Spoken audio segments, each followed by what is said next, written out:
So this is a really interesting video because I've never really had to limit my palette before. And typically my palettes have a wide range of basic and convenience colors from Daniel Smith, from Sennelier, and from schmincke. Now, I don't put every yellow from every company in my palettes, but I do a lot of mixing, and especially with granulated color. And that's really, really the cornerstone of some of my artwork.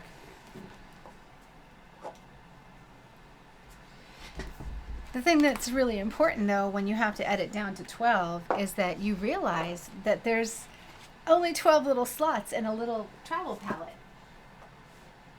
And so therefore, you end up having to do a hard edit. And I just recently did that while I was sitting here. And I thought, you know, this would make a really great video because I just got 2 new travel palettes. This is one that I've had for a little bit and I haven't used it, but it's really, really cute. It comes with a little cup.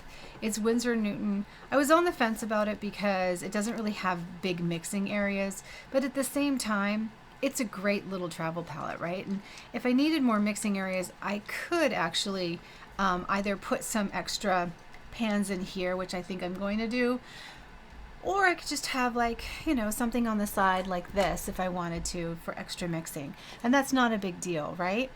The big thing is it's got like a holder, and I can put 12. If I add some extra pans, I can take out everything that they gave me, which I wasn't really crazy about, and I could put a whole 12 in here. And after all, I mean, if you just kind of want something purse-sized and want something just to hold while you're sitting on the couch, and you want something that's easy to use and that won't really give you any trouble, this is a really great thing to do, right? Because this is something that I mean, I don't know. I just really like it. It's very convenient. I probably would tip this over if I overfilled it. So just as a little review, definitely just put like half in. I probably, you know, another thing you could use is you could use this as a wash. You could keep an extra pan in here and use that as a dip to get water out. And I think maybe, I don't have any pans here, but that ultimately I'm going to use this as another mixing well for like a wash color, and this as a little water to just dip my brush in. Another thing, if I was just kind of going to give you some details on this specific palette, this little portable, it does come with a little brush, and maybe we'll use the brush here instead of my, I always use my own brushes, but maybe we'll try their brush and see as we're swatching out these colors. I don't love these travel brushes because when you put the bristles back in, they always end up bending back, and then you end up with some frayed bristles. But again, you know, if you're just doing sketches, it's not really a big deal. I have recently almost lost a brush, and looking to see if I have it here. I don't have it here. I wonder where it went. No, I really lost it. Oh no, here it is. It was a Neptune brush that I really loved, and I had to reorder it because my dog got a hold of it and actually chewed away all of the wood. So what I did is I took one of these retractable brushes, and I took the original brush out and I put my brush in there. So now I have this kind of like interesting pen, you know, brush to bring around with me. I just don't have a lid for it because it was too big. It won't like retract all the way in. But no big deal. I love it, and I can totally use it. At least I didn't have to throw away one of my favorite brushes. It's such a shame because they do such a great job on these. Okay, so yeah, let's try their little travel brushes. We swatch these out. This is the edit of what I would choose if I had in using a travel palette, to only swatch and carry with me 12 colors, and what these colors can create, like how limited is the palette choosing these specific colors. And I'll name them out for you, and I'm going to do some mixing here like I would on paper, because I think that it's important for you to understand why I made these choices, because you're going to be making these choices yourself. This is my sample card here. And when you make choices, the way I edit down is I edit down based on what they will create if I should need them. So that's where we're at. So let me list them out for you really quickly. The first one is Lemon 501, and that's by Sennelier. The second one is Sophie 587, and that is also by Sennelier. Quinn Gold 599, and that is Sennelier again. Bright Red 619, which is also Sennelier. And these are I have choices. I have a lot of reds. I have a lot of everything. So this is just what works really, really well for me. They travel well. They move on paper really good. And it's always interesting to see what I do choose, you know, because then I'm like, oh, wow, look at that. Over every opera pink. Right now, I chose the Daniel Smith opera pink. I just really love the bright quality to it. The Quinn Rose is also by Daniel Smith, and I have it by a lot of companies. Like I have the Sennelier, I have Winsor Newton, I have Mission Gold. I do like the Quinn Rose by Daniel Smith. It's really nice. So I actually just ordered some more of it, what I could find anyway, because it's Christmas and it's impossible to get paint right now here in Canada. So it's a good thing I have a lot of it. The next one is Cobalt Turquoise number 509, and that is a schmincke color. Phthalo Turquoise number 341, and that is by Sennelier. These other companies make a great one as well, so just I happen to like the one by Sennelier. That's it. So 341. I actually just got in a large one of it. Ultramarine. Every company has a great ultramarine. Sennelier, Daniel Smith. I've used the Sennelier, Daniel Smith, and also the Mission Gold has a good one. They're really all good. I haven't really come across an ultramarine that I don't like. This specific one in this palette is Ultramarine Deep 315 by Sennelier. And I'll show you why. I'll show you why I end up using this. It's really, really pretty. And it actually granulates, which is very handy. Helio Cerulean is the next one, and that is 479. Helio Cerulean is a beautiful, beautiful bright hue. It's much different than the Daniel Smith cerulean, which I also do like, but for different reasons. And let me just show you in my palette, in my samples, the cerulean blue chromium by Daniel Smith is much different and more granulating than the regular cerulean blue that Daniel Smith offers, but I do use this a lot because of the granulation, and it adds granulation in my mix. But I didn't choose it as for my palette because the French Ultra granulates as well. And even though the French Ultra is very cool and the cerulean is a lot warmer, I just prefer, if I'm going to have a limited palette, to have one that's granulating and the cerulean to not be granulating, because and you're going to see I added Lunar Blue, and Lunar Blue is a highly granulated color. So when you have Lunar Blue there, and that has like turquoise kind of cerulean in it, is the relief color that separates out. You not only have the granulation, but you also have the color. And then I can add a little bit of the Helio cerulean and let that separate further. And that's just a personal choice because of the way I paint. And that's why I make that decision. But that's, again, just the edit of 12. If I had, my regular palette with me, I would have Prussians and all kinds of things in it. Just convenience colors as well, like manganese violet, which is really pretty. It was hard to edit that out, but I'm going to show you how to make that using these colors, so you'll have that choice as well. The other one is Phthalo Green 807, and that is just beautiful. Now, there's a Phthalo Green 519 by Schmincke that is also really clear in color and really beautiful as a choice. That was one of my second options. There's a Viridian that I usually use that I really like as well. And I'm trying to think if there's anything else in here. Yeah, there is. This is also a really beautiful Viridian by Mission Gold. It's a pure pigment, number W536. And it is so beautiful that it really almost made my palette, but instead I went with the Phthalo green 807, but they're very, very close. This one's just a little bit more blue, I think, and this is just a tad bit warmer. So if I were going to edit down, yes, there I go.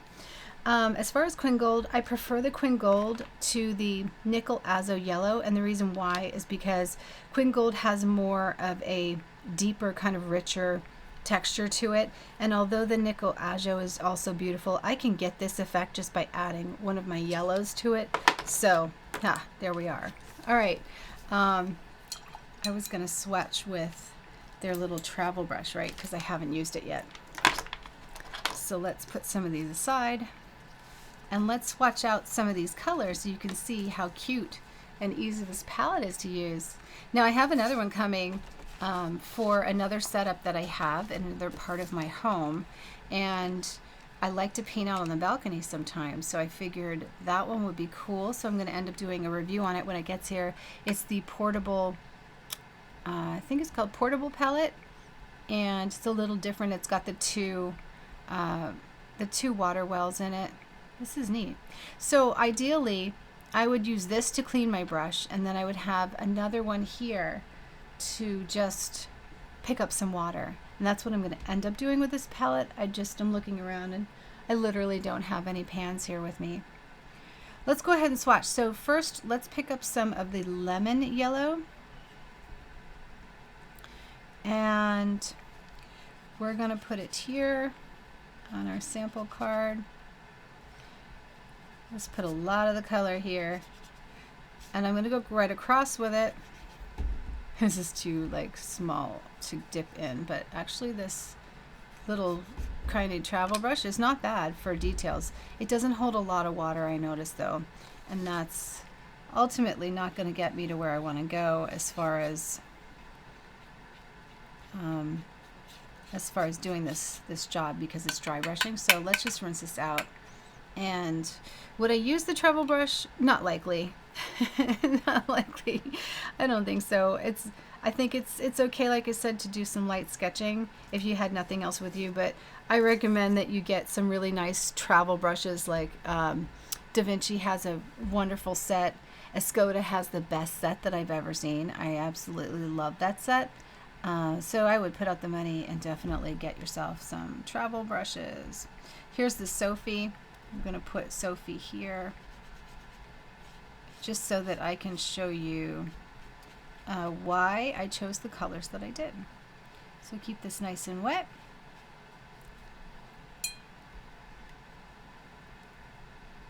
This is a Neptune brush. It's for a small brush. Neptunes hold by Princeton, they hold a tremendous amount of water. Okay, so if I were going to want an orange, let me show you what I would use to get the orange. So I would use the bright red, and this is why it's not in this palette. I take the bright red up onto a lemon yellow, and you get a beautiful orange. And you can go as bright as you like. This is mixing the bright red by Sennelier with a lemon yellow, and this is the lemon yellow by Sennelier as well, number 501, and I get my orange, and it's really, really nice. And then I can get deeper oranges as I go across, and if I want granulation, then I just pick up a little bit of the Quinn Gold, and I can add Quinn Gold to get a little more granulated effect just by adding some water. So that's why those two colors are at the top of my list, because by mixing them together, you know, I get a really nice variation of orange. If I'm painting red, then I can literally let the red bleed on the paper, and I can pick up a little bit of yellow, and I can just strike through it, and now I have like a highlight. I just have to let it dry a little bit, but let's pick up a little more. I can strike through And I can add highlights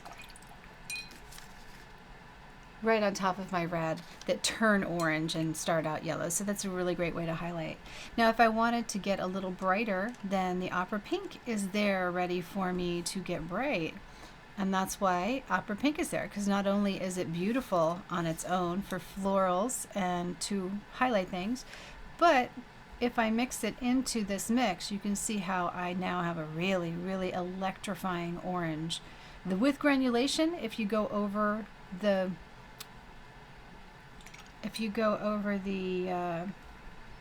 Quinn Gold, because here's the Quinn Gold. So let's just remember that that's right there.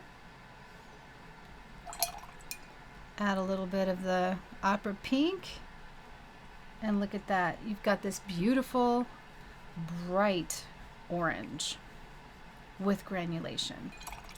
So that's that choice. If I add opera pink to just the lemon yellow, I get a really, really pretty effect. That's like a sunrise. Not as electrifying, a little lighter, but you know what? It is such a pretty way to get a smooth sunrise if you don't want something really granulated. Just by mixing, or you can reduce it down and water it down to get a really pretty peach. Let's just make sure we remember. Opera pink is right there. So this is a great way for you to decide and edit down your series. Now, if we're going to use our Sophie, Sophie's like a very warm yellow that I love. So obviously I can mix it with Quinn Gold and get more of an Aussie. I can get anywhere from, if I mix it with the Quinn Gold, I can get anywhere from my Aussie Red Gold, so I didn't have to have that in the palette, which is another one of my favorites, or the Nickel Azo Yellow. So I can get very close to those just by mixing Sophie and Quinn Gold. But if I want a interesting looking green, or I'm going to choose some French Marine on one side and some Helio Cerulean on another side, and let's show you what these do. So look at how beautiful that is. Let's pick up a little more cerulean because we're going to make a lavender in a second that's just insane, out of this world. But look at how bright this green is.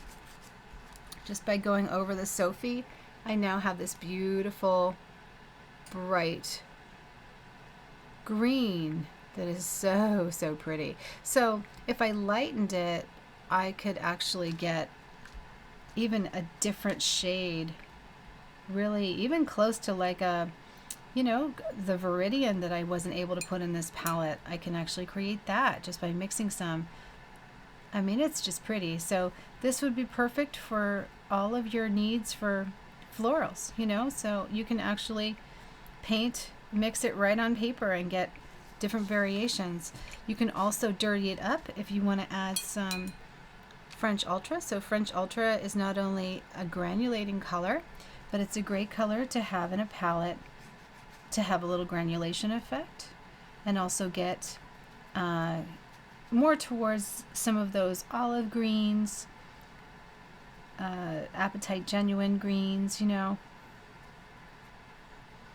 dirtier greens. Isn't that pretty? Just by adding that. I'm going to need another piece of paper here to keep going with what I'm doing.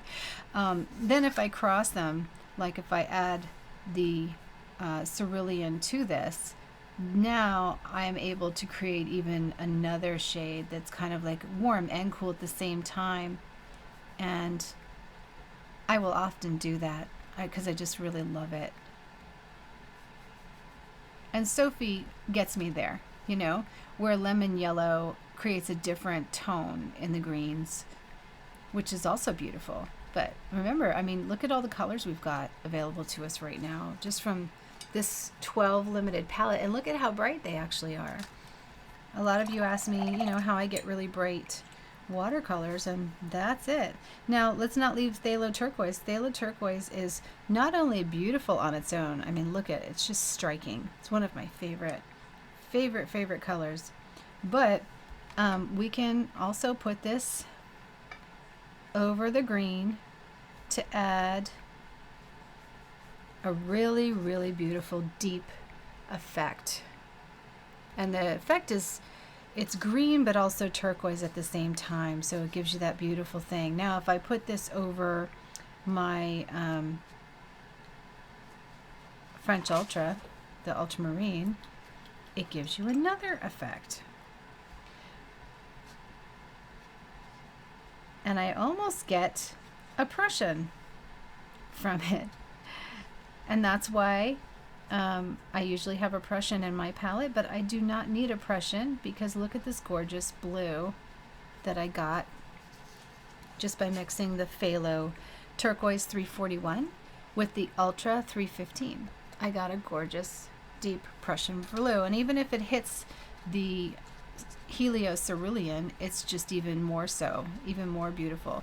Now if I want it deeper, this is where Lunar Blue really comes into play. It's really handy because I just take a swap of Lunar Blue, which is very deep, and I can add and get like that real dark.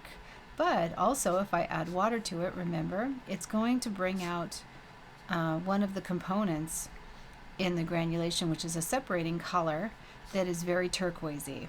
And you can kind of see it in the sample. I wonder if it's going to show. See if it highlights out. In the sample of Lunar Blue, you can probably see it bigger here. Right there. There's a turquoise, kind of like a beautiful cerulean that comes out in the Lunar Blue. So knowing that that's there, you of course are making a very rich granulated kind of Prussian / indigo through it, and that's why I have the Lunar Blue. Now I can mix Lunar Blue with any of these colors and get some beautiful granulating effects. Now, how is that for a travel palette though, right? I mean, like, to get this much out of a teeny weeny little travel palette, you basically can just sit in your living room and without a great big palette and get all of these colors, like Lunar Blue with the, here, let me put this here. So Lunar Blue with the turquoise, these two make this gorgeous color. Lunar Blue with the Phthalo turquoise, so these two make this beautiful color. Lunar Blue with French Ultra make this variation. Lunar Blue with the yellow makes this variation. So you can see where I'm really doing well just by these choices. Quinn Gold and Cerulean, that's where I get this gorgeous color. And I can get Quinn Gold and yellow and add, like I said, I can add a little bit of red to it, and I'm going to get more of the Aussie gold if I wanted it. The bright red and the French Ultra alone will make this beautiful, like a burgundy color, and even create a neutral if I want to add some Lunar Blue to the bright red. So these are why these little samples here and all of these colors are coming out of this one little tiny limited palette, which is amazing because, you know, who would have ever guessed, right? I need another little bit of paper here so I can show you how to make yet another color from this little palette. So let's set this aside. I'm going to move this up and give us a little more room. Let's make some purples. So start with the French Ultra. I'm just going to give us plenty of it because there is a wide reference of beautiful colors that are going to come from just this one color. Can you imagine, like, Cobalt will make another big beautiful arrangement of colors. You should really do this in your sketchbooks and get to know your colors really well, because they're your best friend. Not only will granulating colors do a lot of 3D effects and shadows for you, but you know, they'll make some really interesting results. So now if I mix it with Opera Pink, we're going to get a bunch of beautiful purple shades. Look at how pretty these are. If it gets a little more blue, then we start getting more like almost, it goes from lavender to periwinkle. I mean, the shades are insane. And if I just add a little more color to it, you can get as deep as you want.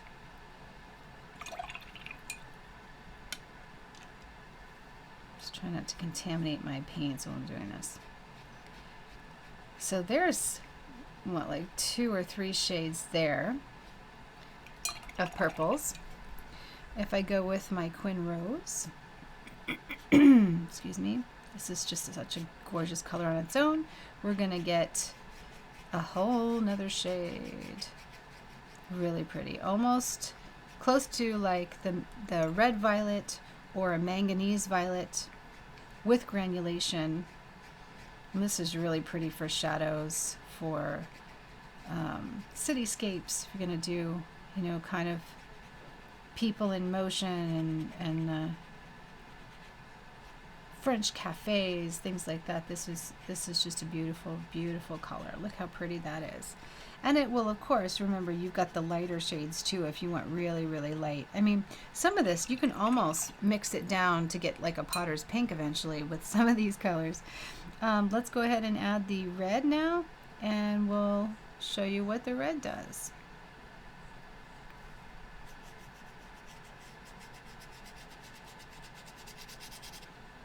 It's like a very plummy, very, very beautiful plummy color, purple. Almost very close to imperial purple. Another one of the ones that is in my typical palette. If I add a lot of the ultra and I grab a lot more of the red and just don't let it go. Keep mixing it in. I'm going to go through shades of like deep plums to even as dark as like a very, very beautiful purple. And then if you add water, you will get ultra, ultra granulation on this. Can you see that? So I added some water to it. It's really beautiful. And it's going to start separating out those colors so you can get some granulation. Also, these are really, my entire palette can be removed with water. So you can really, really you can lift this entire palette just by adding some water and some strokes. And you can lift it right up, which is very handy. So although they're bright, oof, look at that gorgeous color. Oh my gosh. Everything from wine to mauves to lavenders. Literally just combine the two, and this is great. You always want to mix across too and see what you're going to get. So that way you're more predictable on paper when you paint and there's no surprises. So don't be afraid to add water and just mix them up at the end. You don't need to be, you know, you can be very dirty with your mixing charts, because it's good to see what kind of lines come out and what kind of shades come out as a result of these, and if you can lift them. So you see, that's beautiful. Now that in itself can be an incredible background and shape out some lighter shades or darker shades for an incredible cityscape. Add a little more of this Quinn Rose here, and I'm getting this really, really pretty pink. So this is incredible, right? I mean, look at everything we were able to do with just these 12 shades in this tiny little travel palette. And yeah, there isn't a ton of mixing space, but it depends on how you paint. Like, very often I mix on paper, so it's nothing really for me to take a little bit of this, take a little bit of this, mix a very concentrated version right in this little mixing well, and then do the rest with water on paper. That's not like a tragedy to me, because that's actually the way I paint very often. You can tell here I'm not even really doing much. I'm just kind of pre-mixing a little bit to see what I get. Like, this is making a beautiful neutral, by the way. If you need neutral, you just slam all these colors together and you're gonna get some really, really nice neutrals. This is a beautiful blue I'm getting right now in my palette. It's so pretty. If I mix the turquoise with the French ultra, that makes like this powdery, it's really pretty powdery blue. If I bring in the green, it will make a really pretty kind of like a sea or a soapy green. It's just beautiful. So you can get some pastels. You can even like just carry a little tube of white with you if you really want to go crazy and you want to get some opaque pastels. I mean, there's just so many options just from this range that I find. Now, of course, if you like all cool colors, you can go all cool. If you like all warm, you can do that too. But just test it out. Just take a sketchbook and just start really playing with color, and don't be afraid to make them really sloppy and see how they lift for you. You know, see if they are going to lift for you. I mean, look at this. Beautiful, right? I mean, it's important to know what you're going to end up with. This is the Lunar. So even after all of these colors slammed all on this paper together, I can add some water, re-wet it, reactivate it, and get even more granulation and also color separation just by adding droplets of water. And look at what I've just changed that to.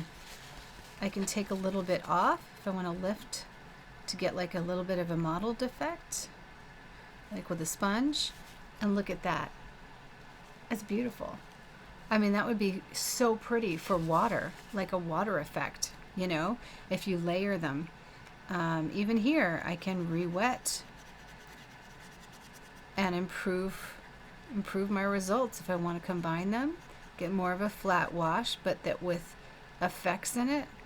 This is going to give me some 3D. So I can, with the granulation, I can add water, push some of the pigment aside, remove a little, and now I've got like my own little highlights that if I had forgotten to leave highlights, I can wash away some of the color and go back and get highlights just by that. The granulation around it is going to give me some 3D and low lights, but I'm able to pull out my highlights even without white.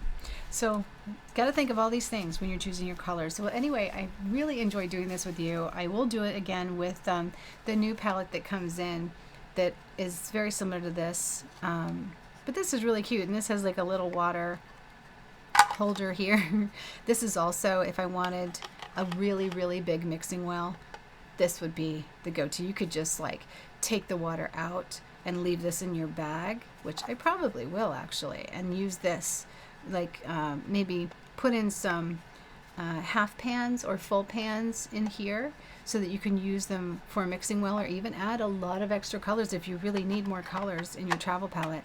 I would just maybe use it as mixing space, but that's just me because I'm really good with this, you know.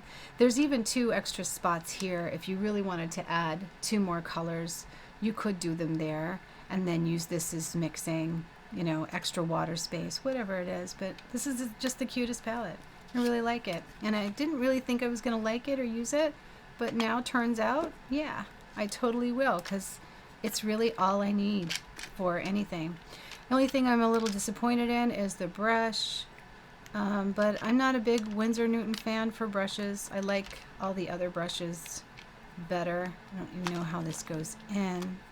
Right, I think it has to be open to get it in there. But I probably wouldn't even bother to worry about it because I would just have my own brushes along with me. All right, let's close this up.